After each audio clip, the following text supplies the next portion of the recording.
машина Приора на холодную сильный стук. Вот сейчас прогрелась.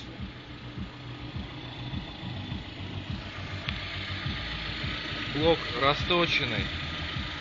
Поршневая 82,5, то есть поршня расточенный под блок.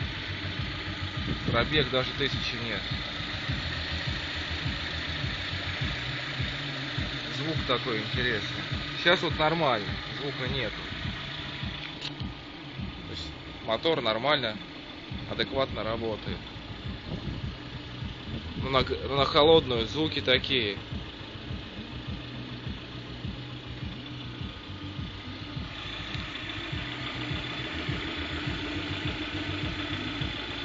Вот даже чуть-чуть вот прослушивается звук.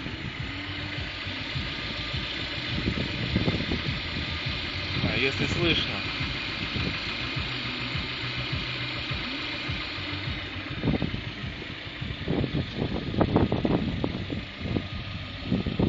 Что это может быть? Поршневая отпадает. Только-только заменена.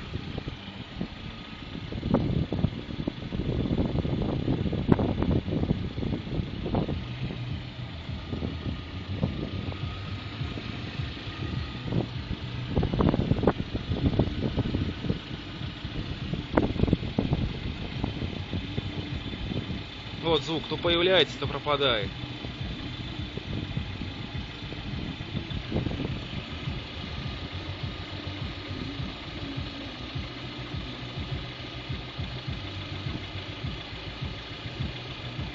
Подозрение на распредвалы. Возможно ли это? Спасибо за ответы.